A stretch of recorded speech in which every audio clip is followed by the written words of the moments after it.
নিয়ে এই মুহূর্তে রয়েছে আপনাদের সঙ্গে আমি তমশ্রী। সকাল থেকেই যে খবরের দিকে আমরা নজর রাখছি, রাতের শহরে আক্রান্ত তরুণী, 24 ঘন্টা কেটে গেলেও এখনো অধরা অভিযুক্তরা, 2 পুলিশ কর্মী, এখন অভিযুক্ত আরো একজন, মোট 3 জন অভিযুক্ত এই মুহূর্তে উঠে আসছে। তবে কেন এখনো অধরা অভিযুক্ত, কেন সিসিটিভি ফুটেজ থেকে এখনো ধরা যাচ্ছে না অভিযুক্তদের, একাধিক প্রশ্ন উঠে আসছে। কি কি প্রশ্ন উঠে আসছে আমরা জানবো। আমাদের সঙ্গে রয়েছে আমাদের প্রতিনিধি অর্পিতা হাজরা রয়েছে। অর্পিতা, দেখো, রাতের শহরে তরুণীর সঙ্গে অশালীন অভব্যত আচরণ এবং শ্লীলতাহানির অভিযোগ হচ্ছে যে 3 পুলিশ পরিচয় দিয়ে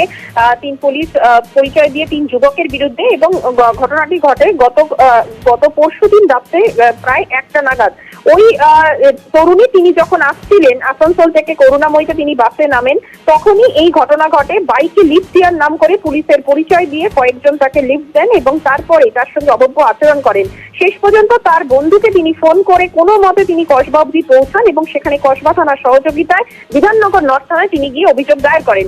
কিন্তু এখানেই প্রশ্ন হচ্ছে যে ওই 3 জন যারা কিনা পুলিশ পরিচয় দিয়েছিল, তারা কি আদৌ পুলিশ কর্মী? এবং ঘটনার পর প্রায় 30 ঘন্টা সময় প্রায় অতিক্রান্ত, এখনো পর্যন্ত বিধাননগর পুলিশ কেন এত চুপচাপ রয়েছে? এবং রাত 1টা নাগাদ তরুণী কখনোই কোনো অচেনা বাইকে কারোর সাথেই কখনো তিনি হেল্প চাইতে বা সাহায্য চাইতে তিনি যাবেন না। সুতরাং পুলিশ পোশাক, এই পুলিশ পোশাকে থাকার সম্ভাবনাটাই সেখানে বেশি উঠে আসছে, এবং সেক্ষেত্রে পুলিশ কি ইচ্ছাকৃতভাবেই গোপন করছে? এই প্রশ্নগুলো কিন্তু থাকছেই। এবং যদি অভিযুক্তরা পুলিশ কর্মী হয় তবে তো তাদের সহজেই সেখানে আইডেন্টিফিকেশন করাটা সম্ভব, কারণ সিসি ক্যামেরার ফুটেজ রয়েছে। তাহলে শনিবার সারাদিন পুলিশ কি করলো এবং কেন এত পুলিশ এখনো অব্দি চুপচাপ রয়েছে? যদি কাউকে আটক করা হয় বা যদি কাউকে এখনো অব্দি যদি কাউকে গ্রেফতার করা হয়, তাহলে কেন অফিসিয়ালি পুলিশ কিছু বলছে না? পুলিশের এই ভূমিকা নিয়ে, অর্থাৎ বিধাননগরের পুলিশের ভূমিকা নিয়ে কিন্তু প্রশ্ন উঠছে। অন্যদিকে তোমাকে জানিয়ে রাখি যে কসবা থানার পুলিশ তারা অত্যন্ত ভাবে সহযোগিতা করে, কারণ ওই নিগৃহীতা যখন গিয়ে পৌঁছায় রুবির কাছে, তখন ওই বন্ধুর সঙ্গে, অর্থাৎ যে বন্ধুকে তিনি ফোন করে তিনি সাহায্যের জন্য তিনি ডেকেছিলেন, সেই বন্ধুর সঙ্গে তিনি যান কসবা থানা, এবং কসবা থানার পুলিশ আধিকারিকরা সোজাসুজি তাদের সব রকম সাহায্য তারা করেন এবং তারা পৌঁছে দেন বিধাননগর নর্থ থানায়। এমনকি তাদের বাড়িতে গন্তব্যস্থলে পর্যন্ত পৌঁছাতে চান, তখন বিধাননগর নর্থ থানা 30 ঘন্টা পেরিয়ে গেলেও এখনো পর্যন্ত কেন অধরা অভিযুক্তরা, এই নিয়ে একাধিক প্রশ্ন উঠে আসছে। অনেক ধন্যবাদ তোমাকে।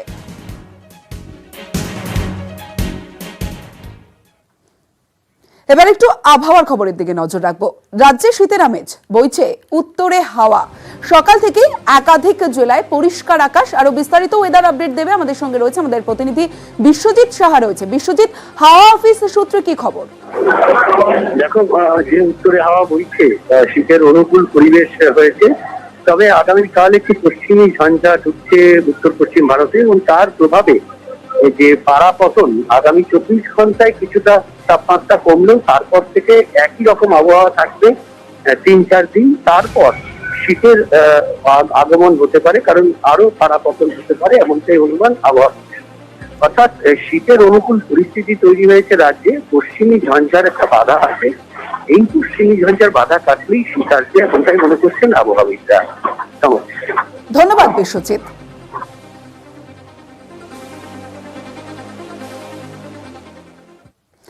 সিআর অ্যাভিনিউ এলাকায় এক রাষ্ট্রায়ত্ত ব্যাংকের এটিএম লুটের চেষ্টা। ভাঙা অবস্থায় এটিএমটি দেখতে পান এলাকার মানুষ। খবর দেওয়া হয় বউবাজার থানায়। আমরা কথা বলবো, আমাদের প্রতিনিধি সুশোভন রয়েছে আমাদের সঙ্গে। সুশোভন, এর আগেও একাধিকবার আমরা এই এটিএম লুটের খবর প্রকাশ্যে এনেছি, ফের একবার শহর কলকাতায় এটিএম লুটের চেষ্টা, কি জানতে পারছো? চিত্তরঞ্জন অ্যাভিনিউয়ের এই এটিএম এ কোনো নিরাপত্তা রক্ষী ছিল না। এখনো পর্যন্ত সকালবেলা যারা স্থানীয় তারা দেখেন যে এটিএম এর মধ্যে একেবারে যেখান থেকে টাকা তোলা হয় তার তলায় যে ভল্ট থাকে সেখানে নিচের অংশ ভাঙা এবং ইট পড়ে রয়েছে। বউবাজার থানাকে ডাকলে বউবাজার থানা ঘটনাস্থলে এসে সিসিটিভি ফুটেজ সংগ্রহ করেছে, এবং ইতিমধ্যে জানা যাচ্ছে যে কোনোভাবে টাকা সেখান থেকে গেছে কিনা তা এখনো নিশ্চিত নয়। কিন্তু কে বা কারা এই ঘটনা ঘটিয়েছে তার জন্য একদিকে ব্যাংক কর্তৃপক্ষের কথা বলা শুরু করেছে পুলিশ, অন্যদিকে সিসিটিভি ফুটেজ দেখা শুরু করেছে, কিন্তু টাকা এখনো পর্যন্ত গেছে কিনা তা এখনো পুলিশ নিশ্চিত নয়। যদিও নিরাপত্তা রক্ষী নেই, সেই সুযোগকে কাজে লাগিয়ে কিন্তু এই এটিএম লুটের চেষ্টা হচ্ছে প্রাথমিক অনুমান। কিন্তু ব্যাংক কর্তৃপক্ষের কথা বললে কিন্তু আদৌ কোনো টাকা গেছে কিনা তা বিষয়ে নিশ্চিত হবে বউবাজার আধিকারিকরা। ধন্যবাদ সুশোভন। আমি সকালবেলা মন্দির যাওয়ার জন্য হেঁটে যাচ্ছি, আমার চোখটা এটিএম এর উপরে পড়লো, এটিএম পুরো ভাঙা। সেই জন্য লালবাজারকে খবর জানালাম, লালবাজার বাবুজারকে খবর জানালো, সবাই চলে এসছে, এখন ওরা ওদের কাজ করছে। মানে কোথায় কোথায় ভাঙা ছিল, কি ভাঙা ছিল? পুরো এটিএম মেশিনটাই ভাঙা। জমা জলের যন্ত্রণা থেকে মুক্তি, এই প্রতিশ্রুতিকে সামনে রেখেই পুরো যুদ্ধের ময়দানে তৃণমূল কংগ্রেস।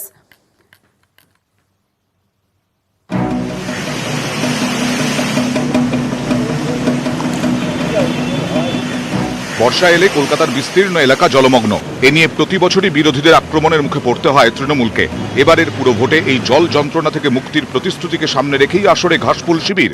তৃণমূলের পুরো ইস্তেহারের শুরুতেই নিকাশির কথা, কলকাতাকে জমা জলের যন্ত্রণা থেকে মুক্তি দিতে একাধিক প্রতিশ্রুতি। 200টি নতুন পাম্পিং স্টেশনগুলির মানোন্নয়ন, নিয়মিত নর্দমা সাফাই, আদিগঙ্গার সংস্কার। কোথাও কোথাও বিদ্রুপ ব্যঙ্গ হয়, কিন্তু একথা ঠিক, কলকাতা শহরে হয়তো জল কোথাও প্রচন্ড বৃষ্টিপাতের জন্য জল জমে। কলকাতা পৌরসভা নিকাশি ব্যবস্থার ক্ষেত্রে 200টি অতিরিক্ত পাম্প বসিয়ে এই নিকাশি ব্যবস্থায় যাতে কোনো রকম কোথাও জল না জমে তার ব্যবস্থা করবেন। কলকাতাতে তো বহু বছর ধরে টিএমসির মেয়র আছে, এত কাজের ফিরিস্তে আমরা দেখছি, এগুলো হয়নি কেন একদিন? যে বেসিক কাজগুলো, জল নিকাশি, জলের ব্যবস্থা, সেটাই হতে পারেনি, তো মানুষ কি করে বিশ্বাস করবে যে এগুলো হবে? কলকাতার পুর পরিষেবার উন্নয়নে আরও একগুচ্ছ প্রতিশ্রুতি রয়েছে তৃণমূলের ইস্তেহারে। অ্যাডেড এরিয়ায় পানীয় জলের সমস্যা মেটাতে আরও 50টি বুস্টার পাম্পিং স্টেশন, ওয়ার্ড ভিত্তিক পরিকল্পনা কমিটি, নাগরিকদের অভিযোগ শুনতে পাড়ায় সমাধান অ্যাপ, 14 দিনের মধ্যে সমস্যা সমাধানের আশ্বাস, প্রতি কাউন্সিলরের অফিসে অভিযোগ নিষ্পত্তি সেল। কোথায় মানুষের কাছে পৌঁছায়নি সবকিছু, তার প্রত্যেকটি অংশে আমাদের জোর দিয়ে কাজ করতে হবে, আর আপনাদের যেন দেখা যায়, যা আমাদের দেখা যায়। 21-এর ভোটে বাংলা জুড়ে সবুজ ঝড় কলকাতা পুরসভা এলাকাতেও।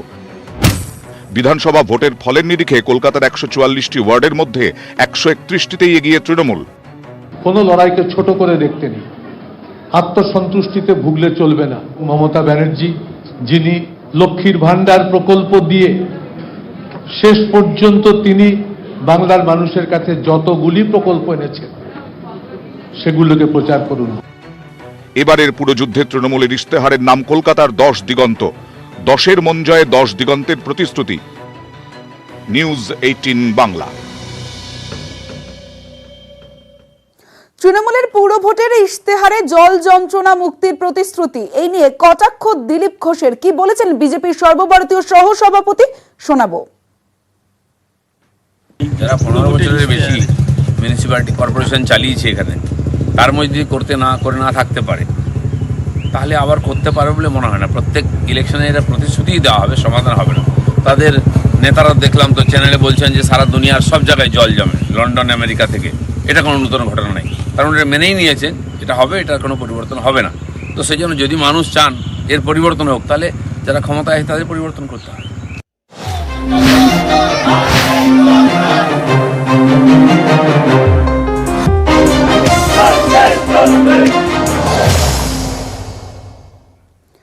19 ডিসেম্বর কলকাতা পুর ভোট, তার আগে আজই শেষ রবিবার ভোটের প্রচারের, এবং সকাল সকাল রবিবাৎসরীয় সকালে অভিজাত আবাসনে সচেতনতামূলক অনুষ্ঠানে 108 নম্বর ওয়ার্ডের তৃণমূল প্রার্থী সুশান্ত ঘোষ প্রার্থীর সঙ্গে ছিলেন রাজ চক্রবর্তী, অরিন্দম শীল, দেবলীনা কুমারা।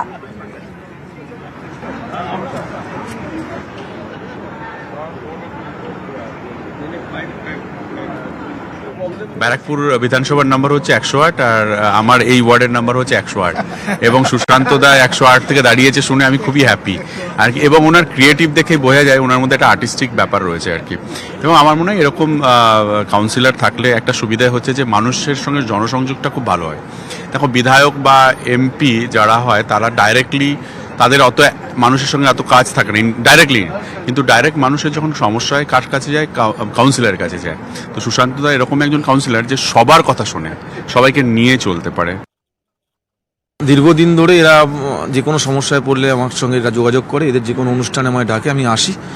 এবং আমারও খুব ভালো লাগছে যে আমি এখন একদিন ইনডাইরেক্টলি এদের সঙ্গে থাকতাম, এখন থেকে ডাইরেক্টলি এদের সঙ্গে থাকতে পারবো। আমি এই ওয়ার্ডে প্রার্থী হয়েছি।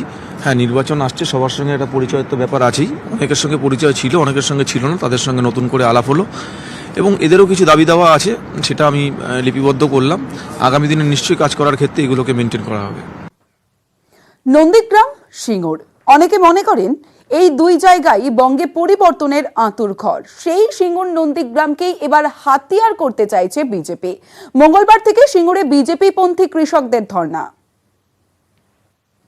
মঙ্গলবার থেকে 72 ঘন্টা সিঙ্গুরে জাতীয় সড়কের পাশে কিষাণ মোর্চার হাজার হাজার কৃষকরা শান্তিপূর্ণ অবস্থান করবে।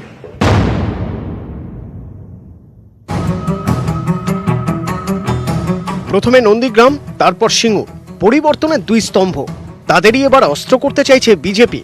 শনিবার বিজেপির কিষাণ মোর্চার সদস্যদের নিয়ে রাজ্যপালের সঙ্গে দেখা করেন বিরোধী দলনেতা শুভেন্দু অধিকারী। রাজভবন থেকে বেরিয়ে সরাসরি নিশানা করেন রাজ্য সরকারকে। পশ্চিমবঙ্গের সরকার 4 বছরে 40,000-এর কাছাকাছি ক্লাবকে 5 লক্ষ টাকা স্কিমে দান করেছেন।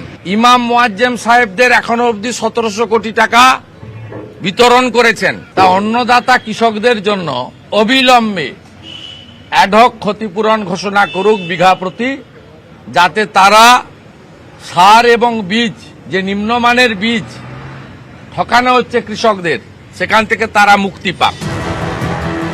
কেন্দ্র দাবি পূরণের আশ্বাস দেওয়ার পর শনিবার দিল্লির সিংঘু সীমানা ছেড়ে ঘরের পথে কৃষকরা। ঠিক সেদিনই সিঙ্গুর নিয়ে আসরে বিজেপি। মঙ্গলবার থেকে 72 ঘন্টা সিঙ্গুরে কিষাণ মোর্চার হাজার হাজার কৃষকরা শান্তিপূর্ণ অবস্থান করবে। 48 ঘন্টা অতিবাহিত হওয়ার পরে প্রয়োজন হলে কৃষকরা আন্দোলনকে যে পর্যায়ে নিয়ে যাওয়া উচিত সেই পর্যায়ে কৃষকরা নিয়ে যাবেন। ভারতীয় জনতা পার্টি পূর্ণ সমর্থন করবে। কৃষকদের মধ্যে তাদের অবস্থানটা কোথায় সেটা বোঝার জন্য ওদের এই ধরনের অবস্থান করা ভালো। আর রাজভবনে যাওয়া তো ওটা তো ক্লাব, যেখানে গেলে বিনা পয়সায় চা এবং কুকিজ পাওয়া যায়, সেটা মাঝে মধ্যে খাওয়ার জন্য ওরা প্রায় প্রতিদিনই যান নিয়ম করে। সম্প্রতি নন্দীগ্রামে দাঁড়িয়ে জমি আন্দোলনের স্মৃতি উস্কে দেন শুভেন্দু অধিকারী। প্রত্যেকটা গ্রামে পুলিশ সন্ত্রাস রুখে দেওয়ার জন্য গণ কমিটি তৈরি হবে। পুরনো নন্দীগ্রাম, সেই 2007-এর নন্দীগ্রাম আগামী দিনে এই লড়াইতে মানুষই পথ দেখাবে। নন্দীগ্রামের পর এবার সিঙ্গুর, বিজেপির জোড়া হাতিয়ার। বদ্ধ শিবিরের এই কৌশল কতটা কাজে দেয় সেটা সময়ই বলবে। নিউজ 18 বাংলা। গোয়া সফরে মমতা অভিষেক। আজ গোয়া যাচ্ছেন মমতা বন্দ্যোপাধ্যায় এবং অভিষেক বন্দ্যোপাধ্যায়। ত্রিপুরার পর গোয়ার সংগঠন বাড়াতে তৎপর তৃণমূল। চিফ রিপোর্টার তুহিন দাসচন্দ্র রয়েছে আমাদের সঙ্গে। তুহিন, এর আগেও গোয়া সফরে গিয়েছিলেন মমতা বন্দ্যোপাধ্যায়, এবার মমতার সঙ্গে অভিষেক বন্দ্যোপাধ্যায়ও গোয়া যাচ্ছেন। কি কি কর্মসূচি রয়েছে? দেখো, রাজনৈতিকভাবে ভীষণ তাৎপর্যপূর্ণ, তার কারণ মমতা বন্দ্যোপাধ্যায় এবং অভিষেক বন্দ্যোপাধ্যায় একই সঙ্গে আজকে গোয়াতে পৌঁছচ্ছেন। এবং তুমি জানো 2024-এর লক্ষ্যে বিজেপি কে দেশ থেকে সরানোর জন্য মমতা বন্দ্যোপাধ্যায় যে কর্মসূচি নিয়েছেন, সর্বভারতীয় স্তরে কংগ্রেসের সঙ্গে এবং বিজেপির সঙ্গে সমদূরত্ব বজায় করে বিভিন্ন আঞ্চলিক দলগুলোকে প্রাধান্য দিতে চাইছেন মমতা বন্দ্যোপাধ্যায় এবং আঞ্চলিক দলগুলোর সঙ্গে একটা জোট তৈরি করে 2024-এর লক্ষ্য নিচ্ছে তৃণমূল কংগ্রেস। সেই জায়গা থেকে বিজেপি শাসিত যে বিভিন্ন রাজ্য রয়েছে সেইখানেও কিন্তু সংগঠন করতে চাইছে তৃণমূল কংগ্রেস। তুমি দেখেছো যে ত্রিপুরায় তৃণমূল কংগ্রেস যে কর্মসূচি নিয়েছিল এবং সেখানেও কিন্তু রাজনৈতিকভাবে তৃণমূল কংগ্রেস অনেকটা জমি তৈরি করেছে। সেইভাবে গোয়াতেও কিন্তু তৃণমূল কংগ্রেস, গোয়া একটি ছোট্ট রাজ্য এবং সেই গোয়াতেও তৃণমূল কংগ্রেস ক্রমশ তাদের শক্তি বৃদ্ধি করতে চাইছে। এর আগেও কিছুদিন আগেও মমতা বন্দ্যোপাধ্যায় গোয়াতে এসেছেন, সেখানে বিভিন্ন ধরনের কর্মসূচি তিনি গ্রহণ করেছেন এবং বিভিন্ন ধরনের কর্মসূচি করেছেন, রাজনৈতিক কর্মসূচি।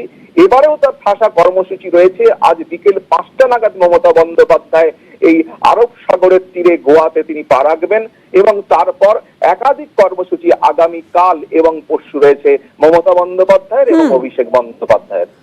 ধন্যবাদ তুহিন। মাইথন স্টিল, নির্মাণের মানদণ্ড। বিজ্ঞাপন টুইট করে বিপ্লব দেবের সরকার। টুইটে ত্রিপুরার পথঘাট বলে দাবি করে যে ছবিটি ব্যবহার করা হয়েছে তাতে জ্বলজ্বল করছে হলুদ ট্যাক্সি, ট্রাম লাইন, নীল সাদা রং করা রেলিং। অথচ ত্রিপুরার রাস্তায় না তো আছে হলুদ ট্যাক্সি, না আছে ট্রাম লাইন, সেখানকার প্রাইভেট বাসের চেহারাও এমন নয়। এই সবই কলকাতার। এই পরিস্থিতিতে ত্রিপুরার বিজেপি শাসিত রাজ্যের বিরুদ্ধে বাংলার ছবি চুরির অভিযোগ করেছে তৃণমূল। বাংলার শাসক দলের দাবি এটা ত্রিপুরা নয়, কলকাতার শিয়ালদা ফ্লাইওভার।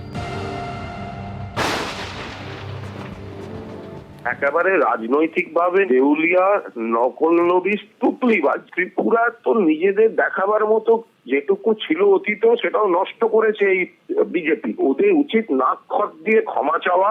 আমরা বলি না, what Bengal things today, India things tomorrow. Mamata ব্যানার্জিকে দেখেই ওরা এগোচ্ছে। আমাদের দৃঢ় বিশ্বাস মমতা ব্যানার্জি আর কিছু দিনের মধ্যেই ভারতবর্ষের মানুষের কাজ করার সুযোগ পাবেন এবং বাংলাই ভারতবর্ষকে পথ দেখাবে। পশ্চিমবঙ্গে তো কাজকর্ম নেই, সবাই বিভিন্ন প্রদেশে ছড়িয়ে পড়েছেন। কোথায় কোন অ্যাডভার্টাইজিং এজেন্সি ভালোবেসে নিজের শহরের ছবি দিয়ে দিচ্ছে। তবে সেই সরকারগুলোকে সতর্ক থাকা প্রয়োজন আছে। এমন বিতর্ক অবশ্যই প্রথম নয়। এর আগে এক ইংরেজি দৈনিকে প্রকাশিত উত্তরপ্রদেশের বিজ্ঞাপনে যোগী রাজ্যের উন্নয়নের প্রতীক হিসেবে ব্যবহার করা হয় কলকাতার মা উড়ালপুলের ছবি। উত্তরপ্রদেশের পর আরেক বিজেপি শাসিত রাজ্য উত্তরাখণ্ড, সেখানকার সরকারি বিজ্ঞাপনে দেখা যায় অন্ডাল বিমানবন্দরের ছবি। এবার তালিকায় নতুন নাম, ত্রিপুরা। নিউজ 18 বাংলা। গোয়ায় তৃণমূলের বেঙ্গল মডেল, বাংলার লক্ষ্মীর ভাণ্ডারের আদলে ভোটমুখী গোয়ায় গৃহলক্ষ্মীর প্রতিশ্রুতি। প্রতি মাসে 5,000 টাকা। ঘাসফুলের পাখির চোখ, গোয়ার 51% মহিলা ভোট। যারা লক্ষ্মীর ভাণ্ডারে আমরা যেটা বলেছিলাম তপশিলি আদিবাসীদের 1,000 টাকা আর জেনারেল কাস্ট সব 500 টাকা, সেটাই আমরা করতে যাচ্ছি। বঙ্গে 21-এর ভোটে সবুজ ঝড়। অনেকে বলেন তৃণমূলের এই বাজিমাতের পেছনে অন্যতম তুরুপের তাস লক্ষ্মীর ভাণ্ডার। সেই বেঙ্গল মডেল নিয়েই এবার গোয়ায় মমতা বন্দ্যোপাধ্যায়ের দল। বাংলা লক্ষ্মী ভাণ্ডারের আদলে ভোটমুখী গোয়ায় গৃহলক্ষ্মীর প্রতিশ্রুতি। তৃণমূল ক্ষমতায় এলে গোয়ার প্রতিটি পরিবারের একজন মহিলাকে মাসে 5,000 টাকা। গোয়ায় 3.5 লক্ষ পরিবার এই সুবিধে পাবে। এর জন্য বছরে 1.5 থেকে 2,000 কোটি টাকা খরচ করতে হবে রাজ্য সরকারকে। The scheme is called the Griha Lakshmi scheme. Each of the 3.5 lakh households, the female head of household will get a cash benefit transfer of 5,000 rupees a month into her bank account. And this is something that will be executed as and when we come into power, depending on the goodwill of the people of Goa. আগে তো পার্টিটা শুরু করুন। যে 2-1 MLA এসেছিল তারাও party ছেড়ে পালিয়ে গেল। যে পার্টির সঙ্গে উনি অ্যালায়েন্স করতে গেছিলেন তারাও বলছে না আমরা টিএমসির সঙ্গে যাবো না। তা কাকে নিয়ে লক্ষ্মীর ভাণ্ডার হবে, গৃহলক্ষ্মী হবে? এসব গল্প বাংলায় চলে, কারণ এখানে চাকরি বাকরি নেই, কাজকর্ম নেই, 500 টাকার জন্য লোকে লাইনে দাঁড়ায়। গোয়াতে রোজ 700 টাকা পায় আমাদের এখানকার ছেলেরা চাকরি করে যারা, তারা ওখানকার লোক কেন লক্ষ্মী ভাণ্ডারে যাবে? বছর ঘুরলেই ভোট আরব সাগরের পারে গোয়ায়। গোয়ায় মহিলা ভোটার প্রায় 51%। বিজেপিকে ক্ষমতাচ্যুত করতে এই মহিলা ভোট ব্যাংকেই নজর তৃণমূলের। বাংলার ভোটে মহিলাদের মন জয়ে তৃণমূলের অন্যতম অস্ত্র ছিল লক্ষ্মীর ভাণ্ডার। ভোটে জিতলে মহিলাদের মাসে 500 থেকে 1,000 টাকা দেওয়ার প্রতিশ্রুতি দেয় ঘাসফুল শিবির। ফল ঘোষণার পর দেখা গেল বাজিমাত করেছে লক্ষ্মীর ভাণ্ডারের প্রতিশ্রুতি। মহিলা ভোটারদের বিপুল সমর্থন গিয়েছে তৃণমূলের ঝুলিতে। পর্যবেক্ষকদের একাংশের মতে বাংলার কৌশলেই এবার গোয়ায় বাজিমাত করতে চাইছে ঘাসফুল শিবির। পশ্চিমবঙ্গে 2021-এ বিধানসভা ভোটের সাফল্যের কথা মাথায় রেখে একই অঙ্কে গোয়াতেও বিধানসভা নির্বাচনে মহিলা ভোটকে টার্গেট করতে চাইছে তৃণমূল কংগ্রেস।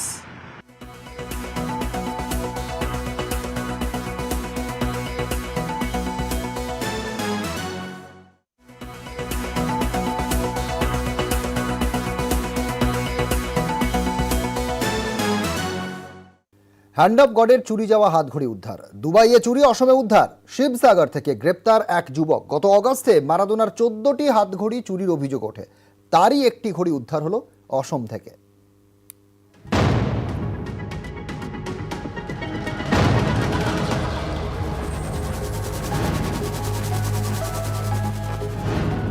ডিয়েগো মারাদোনা, ফুটবলের জাদুকর। গত অগস্টে দুবাই থেকে তাঁর বহুমূল্য 14টি হাতঘড়ি চুরি যায় বলে অভিযোগ, যার দাম প্রায় কোটি টাকা। ডিজাইনার সেই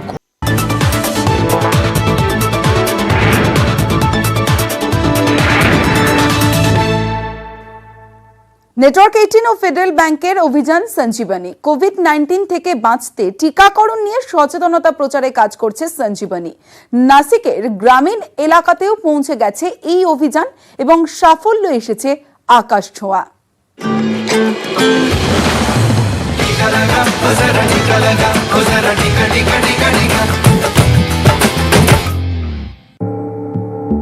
शुरू